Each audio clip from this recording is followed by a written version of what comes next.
jam 1 siang itu sudah mulai interview psikolog. Om, adakah?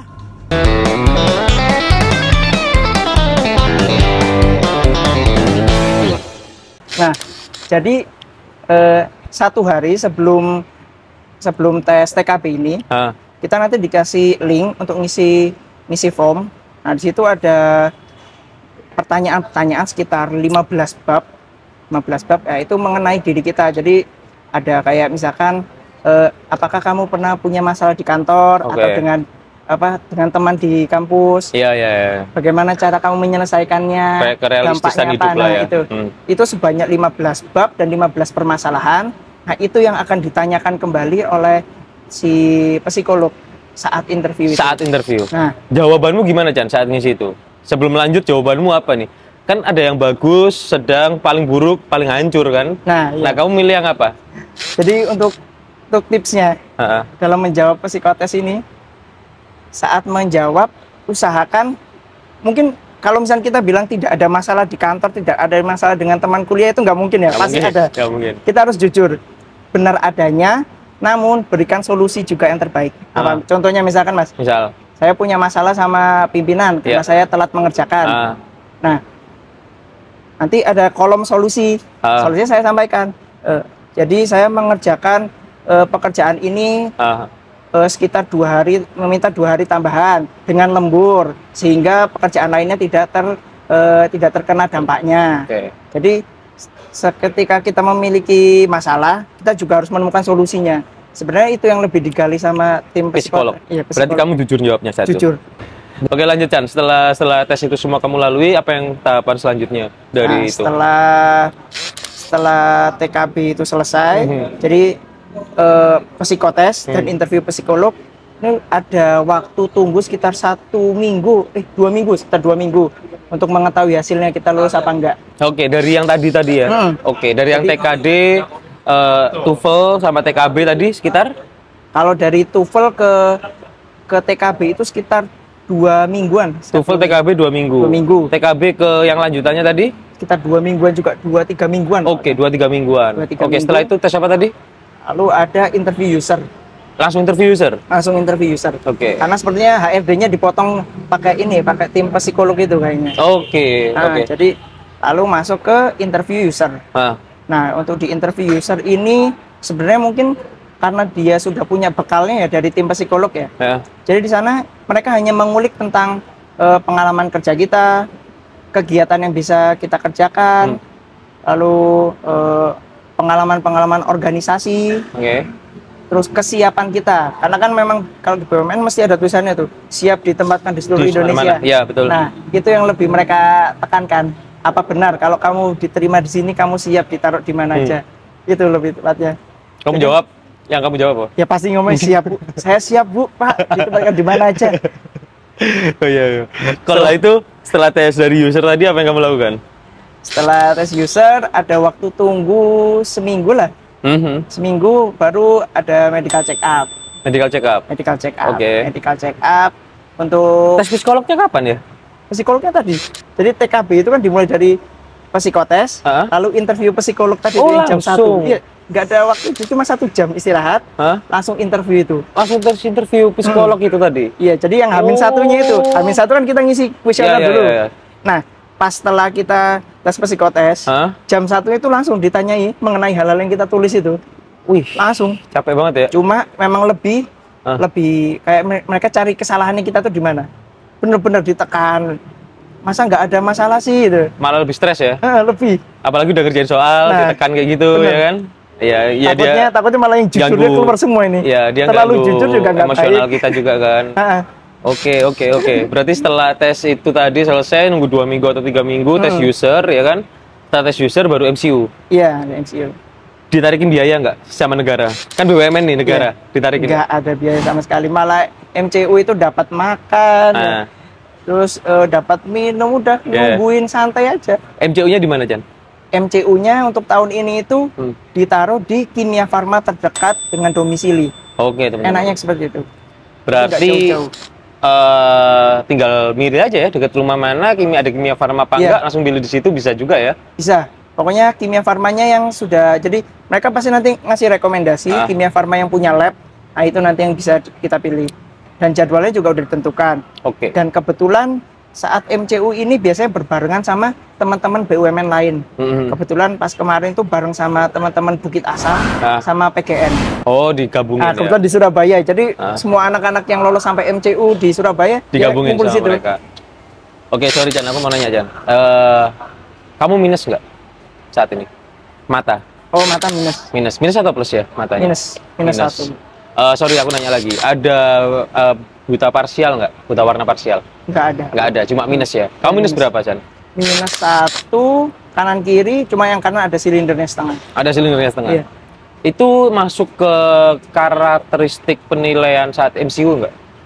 Nah, jadi untuk di Bulog sendiri, untuk kacamata itu tidak terlalu dipermasalahkan. Namun untuk beberapa BUMN lain ya, karena kemarin barengan sama teman-teman, untuk ini ada sedikit kayak note lah. Kalau minusnya terlalu besar atau misalkan kondisi fisiknya kurang baik, dapat note. Kalau minusnya terlalu besar, ganti mata. Nah, bisa jadi. Ganti mata apa ganti kacamata? Harus lasik dulu. Oh, lasik dulu. Iya, lasik. Ganti mata. Modal dulu. Iya. Oke, ada beberapa yang seperti itu ya? Ada beberapa yang seperti itu. Terus kamu kan pasti aku jamin kamu nggak tahu juga karakteristik penilaian dari dokter kan, yang diminta oleh perusahaan kan. Nah, tetapi menurutmu dengan kondisi saat ini sekarang ini kamu bekerja, obesitas ya kan atau overweight berpengaruh nggak di dalam penilaian MCU? Menurutku berpengaruh karena di situ ada tes ukur perut ya, ukur lingkar perut. Jadi sepertinya itu jadi patokan juga, lihat. Karena kan obesitas juga menentukan kesehatannya orang. Iya. Nah, maksudku nanya kayak gini, saat kamu MCU itu ada berpengaruh tidak seperti itu? Nah, ya kalau kemarin di BUMN tentunya berpengaruh karena itu menjadi salah satu penilaian juga. Karena memang sih untuk kondisi sekarang namanya orang bekerja ya, kita nggak tahu nanti dampak resiko ke depannya apa. Sepertinya udah dipersiapkan juga dari awal kondisi fisiknya. Bahkan ya, lingkar perut itu makanya sampai diukur. Ya? Cowok cewek semua diukur lingkar perutnya. Nah terus tadi udah kamu bahas masalah tes-tesan sampai kamu keterima nih Chan. Ya. Dari semua itu di Bulog sendiri angkatanmu berapa orang? Kalau informasi ya dari pihak SDM di sini, karena kita belum dikumpulkan jadi satu. Untuk Kanwil Jatim itu 9 orang. Namun untuk satu Indonesia itu sekitar 35. 35 orang satu angkatan, iya. Satu angkatan cuma 35 orang.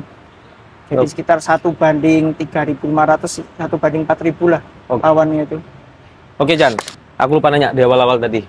Di FHCI, biasanya kan ada kuota penerimaannya berapa ya? Nah, apakah itu jadi salah satu strategimu untuk memilih Bulog? Nah, benar. Gimana tuh caranya? Nah, lebih detail. Jadi fun fact-nya di tahun 2022 itu sempat lah lihat konten-konten TikTok soal tes FHCI. Nah, biasanya kan mereka bikin tuh hasil pengamatan. Jadi untuk tahun 2022 ini BUMN yang kurang peminat. Iya. Tak lihat itu. Nah, di situ ada Bulog. Jadi misalkan Bulog penerimaannya 3.000 orang. Sampai hari terakhir itu di tahun 2022 itu hanya sekitar 2.000-an. Jadi masih ada minus 1.000-an lah, 1.000-an kurang segituan. Nah, kebetulan pas aku daftar di staf pelaksana teknik itu kuotanya 3.500. Sampai hari terakhir itu sekitar 2.900-an, hampir 3.000 lah. Jadi masih ada space ya, masih ada sisa itu. Nah, dengan memilih BUMN yang sekiranya kurang peminat itu juga jadi strategi. Iya, betul. Paling enggak kan saingannya jadi lebih sedikit. Saingannya sedikit ya kan. Nah, itu teman-teman. Aku setuju kata Ican, itu salah satu strategi kita juga. Jadi di samping kita ya semua pengen masuk perusahaan bonafit ya teman-teman. Yang nggak mau masuk Pertamina siapa sih? Ya kan, yang nggak mau masuk PLN siapa sih? Tapi kan yang kita kejar saat itu setiap orang beda-beda ya. Mungkin Ican ngejarnya seperti yang dia bilang tadi, kestabilannya, sustainable-nya si perusahaan tersebut. Yang penting BUMN ya kan. Nah teman-teman yang mau yang penting BUMN kayak Ican tadi sambil mempertimbangkan karir dan lain-lainnya, ya itu strateginya sih menurutku.